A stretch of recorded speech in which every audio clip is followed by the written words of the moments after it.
George Martin worked with hundreds of musicians in his lifetime. Classical players, comedians, pop singers, experimental artists. But nothing prepared him for the Beatles. George Martin didn't simply produce records for the Beatles. He spent years working closely with Paul McCartney in recording studios, watching him grow from a talented young songwriter into a fully developed composer. During all that time together, Martin heard hundreds of songs that Paul created. These weren't just ordinary pop tunes, they were brilliant melodies that seemed to come naturally to Paul, along with clever musical arrangements that changed what people thought pop music could be. Martin understood that Paul's talent was remarkable. He saw how Paul could write catchy hooks that people all over the world would remember and sing. But among all those great songs, there was one particular piece of music that made Martin stop and say something different. This song wasn't just proof of talent or natural ability. To Martin, it was clear evidence of true genius. Interestingly, it wasn't one of the obvious choices like Yesterday or Let It Be. Instead, it was a song that showed Paul working at a level that very few composers throughout history have ever managed to reach. During the middle part of the 1960s, most people saw Paul McCartney in a specific way. He was the melody expert, the charming Beatle, the guy who could write hit songs one after another without seeming to break a sweat.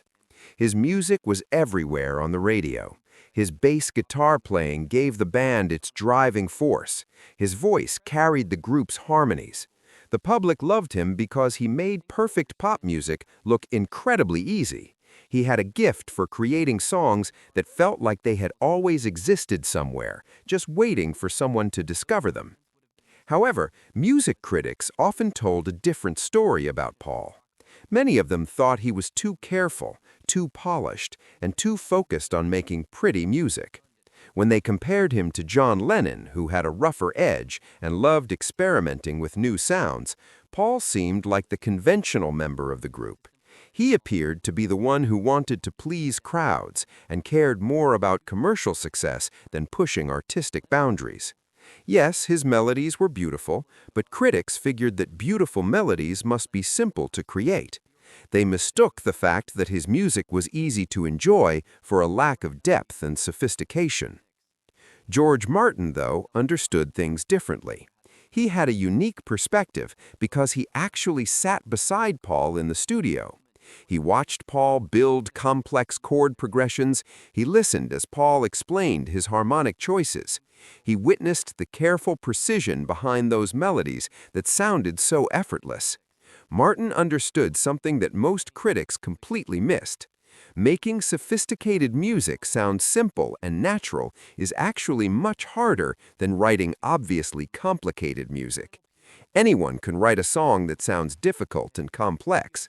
True genius is when someone creates sophisticated compositions that sound natural, inevitable, and simple. Martin could see that Paul had instincts similar to classical composers. He recognized Paul's ability to move through harmonic progressions that would impress sophisticated jazz musicians and classical composers, while still keeping his songs accessible to regular pop music fans. But even Martin, who already believed strongly in Paul's abilities, needed to hear one specific song to confirm everything he suspected. He needed one composition that would prove beyond any doubt what kind of musical mind Paul McCartney really possessed. That song was called Here, There, and Everywhere, and it was recorded in 1966. When you first hear this song, it sounds like a straightforward love song. It's gentle, romantic, and intimate. The melody makes listeners feel like Paul is singing directly to them, expressing emotions that everyone has experienced but never quite captured in words before. On the surface, the song seems beautiful but not complicated. It appears to be a perfect example of Paul's gift for creating warmth and emotional connection through music. George Martin, however, recognized something else immediately. This wasn't just another pretty melody. This was compositional perfection. It was the kind of song that music theory professors would analyze and study years later, trying to understand how every single element fits together so seamlessly. The chord progressions moved through changes that would make sophisticated jazz composers nod with appreciation. The harmonic movements borrowed techniques from classical music traditions, yet somehow everything felt completely natural, never forced or overly academic. Even the structure of the song was unconventional. Most pop songs follow patterns that everyone recognizes: verse, then chorus, then verse, then chorus, then a bridge section. Here, There, and Everywhere builds differently. It unfolds more like a classical art song, with each section flowing into the next in a logic that feels emotional rather than mechanical. The melody rises and falls in a way that matches the natural breathing of the lyrics. Every musical phrase is shaped to express meaning through pure sound, rather than just following a formula.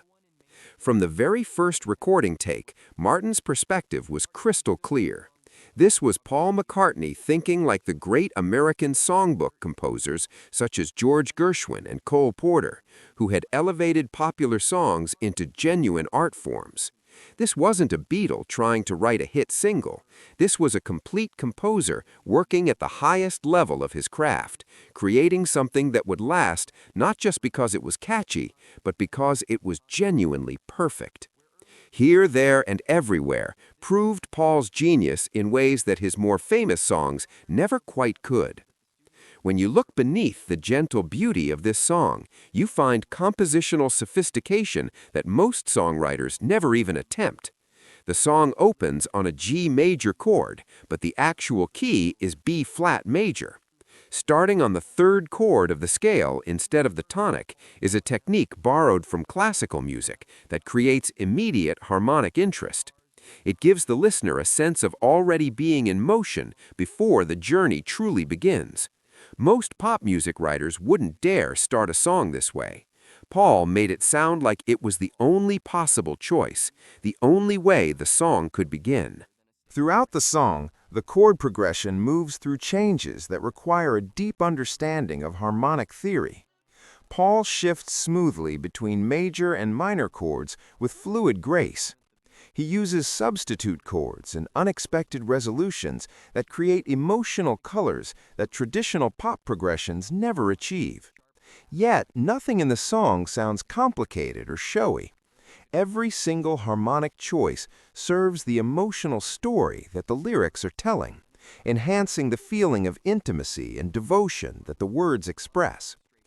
The vocal harmonies in the song demonstrate a level of precision that rivaled even the Beach Boys' most advanced work, and the Beach Boys were famous for their complex vocal arrangements. The difference was that the Beatles achieved this precision in fewer recording takes and with less laboring over details. Paul, John, and George Harrison stacked three-part harmonies so perfectly blended together that trained musicians struggled to separate and identify the individual voices. This kind of blend isn't just about everyone singing in tune. It's about understanding how voices function as musical instruments, how overtones interact with each other, and how the way you shape vowel sounds affects harmonic resonance. George Martin's approach to producing this song reveals how much respect he had for the composition itself. He added subtle touches here and there, a delicate guitar line from George Harrison, a featherlight bass part from Paul, and barely noticeable percussion from Ringo Starr. But mostly, Martin stepped back and let the song speak for itself. When you recognize something as perfect, you don't try to overproduce it. You simply capture it properly and let it exist. Martin knew this song didn't need studio tricks or elaborate arrangements. The composition itself was already a complete achievement. Throughout the entire history of music, countless songwriters have written beautiful melodies, catchy hooks, and memorable choruses. They've created songs that make people feel strong emotions and stay in people's memories for years. But there's a fundamental difference between writing a good melody and creating a perfect composition. Here, There, and Everywhere exists in a rare space where technical sophistication and emotional accessibility become the same thing. The complexity serves the simplicity so completely that you can't distinguish between them. Other songwriters could study all the chord changes in this song. They could analyze the harmonic movement and copy the structure note for note. Many have tried to do exactly that. But their versions always reveal the seams and expose the craftsmanship in a way that makes the songs feel like technical exercises rather than genuine expressions. The difference comes down to intent. When most writers attempt to use sophisticated harmony, they're essentially showing you that they know about sophisticated harmony. When Paul wrote this song, he wasn't trying to show anything at all. He was feeling his way through emotional territory, and sophisticated harmonic language just happened to be his natural vocabulary, the way he naturally expressed himself. George Martin often compared this song to Schubert's Lieder, which are German art songs that elevated simple poetry through a perfect marriage of melody and meaning. Those classical songs sound simple, accessible, and even folk-like when you first hear them. But musicians who take the time to study them carefully discover layers of compositional genius hidden in what feels effortless. Here, There, and Everywhere operates in exactly the same way. It sounds like a love song that anyone could write. In reality, it's a composition that reveals new levels of sophistication every time you analyze it more deeply. This rare combination of qualities explains why attempts to imitate the song always fail to capture its essence. Most songwriters can achieve either complexity or simplicity, either sophistication or accessibility. Paul achieved all of these qualities simultaneously, and not through compromise or balancing acts, but through complete mastery of his craft. That's not just talent at work, that's genius, the kind that George Martin spent his entire career learning to recognize and rarely finding in the artists he worked with. The song Here, There, and Everywhere fundamentally changed how George Martin understood Paul McCartney as a composer. Before this song, Martin knew that Paul was brilliant. He recognized Paul's incredible melodic gifts and natural musicality. After hearing this song, though, Martin realized that Paul wasn't just the Beatles' melody guy or the commercial genius who could craft hit songs. Paul was a complete musical architect, someone who operated with compositional instincts that classical music training tries to teach but rarely successfully instills in students.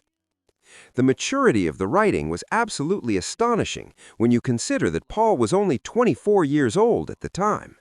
Most composers spend their entire lifetimes developing the kind of sophistication that Paul displayed in this song. They learn through decades of formal study and practice how to balance complexity with accessibility and how to combine technique with genuine emotion. Paul seemed to arrive at this understanding intuitively, almost as if he had somehow absorbed centuries of songwriting tradition through pure musical instinct rather than through formal education in music theory. George Martin recognized that this song revealed Paul's instincts as a classical composer.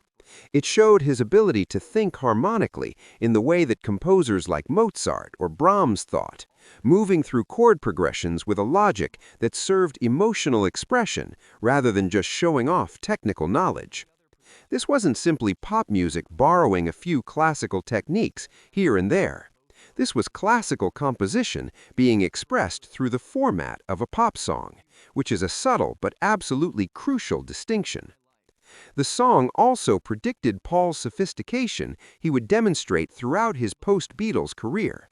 It foreshadowed his ability to write everything from rock operas to classical oratorials, from experimental electronic pieces to straightforward pop perfection. Critics who had dismissed Paul as lightweight and superficial finally began to understand what George Martin had always known. McCartney's genius wasn't something that existed despite his accessibility to mainstream audiences. His genius was precisely in making sophisticated composition sound so natural and inevitable that millions of people could sing along without even realizing they were experiencing something that very few composers ever achieve. George Martin worked with extraordinary songwriters throughout his legendary career in the music industry. He produced innovative artists, helped shape revolutionary albums, and witnessed musical breakthroughs that genuinely changed popular culture. But when he talked about proof of genius, about compositions that demonstrated complete mastery of the craft, he consistently returned to Here, There, and Everywhere. This song represented something that went beyond talent, skill, or even brilliance. To Martin, this was genuine perfection. Martin compared Paul's achievement in this song to the greatest songwriters in the entire history of music. He wasn't just talking about rock or pop musicians, but the entire canon of Western composition.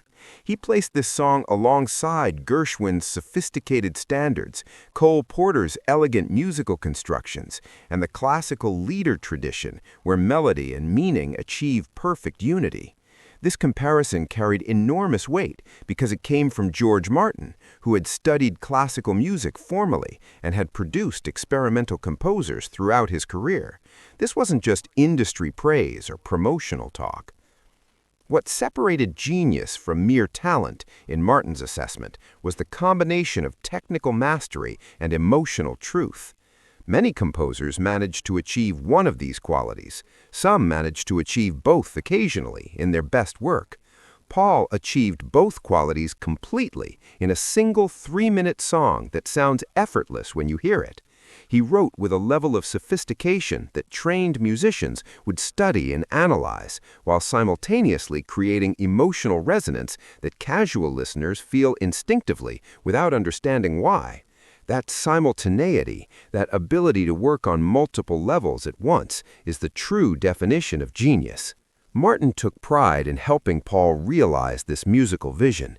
He felt satisfaction in recognizing what the song needed and providing exactly that, without overproducing it or interfering with what was already there. A good producer's role is knowing when to step back, when to recognize that perfection already exists and doesn't need improvement. Here, There, and Everywhere needed George Martin's trained ear to capture it properly in the studio, but it didn't need fixing or enhancing. The composition itself was already complete when Paul brought it in. This particular song, not Yesterday or Let It Be or any of Paul's more famous and commercially successful works, proved something essential about the nature of perfect composition. Perfect composition doesn't need explanation or defense. It doesn't need to demand attention through complexity or volume. It simply exists, feeling both inevitable and eternal once you've heard it. It's as if the song was always there, waiting to be discovered rather than invented. George Martin produced countless brilliant songs throughout his long and successful career. He recognized genius in many different artists. He helped shape legendary performances and witnessed musical innovation that defined entire generations of listeners. But Here, There, and Everywhere proved that Paul McCartney operated on a different level entirely from most other songwriters. While others were chasing either complexity or simplicity, trying to achieve one or the other, Paul achieved both simultaneously. He created perfection that sounds inevitable, as if the song could not have been written any other way. The song stands as evidence that true genius makes the impossible feel natural and effortless. It takes something that should be incredibly difficult, the combination of sophisticated harmonic theory with emotional accessibility, and makes it sound like the most obvious thing in the world. That's what separates the good from the great, and the great from the truly exceptional. Paul McCartney, in George Martin's experienced judgment, had demonstrated through this one song that he belonged among the most exceptional composers in musical history, regardless of genre or era. The song was proof that couldn't be argued with or dismissed, because the perfection was simply there for anyone with ears to hear.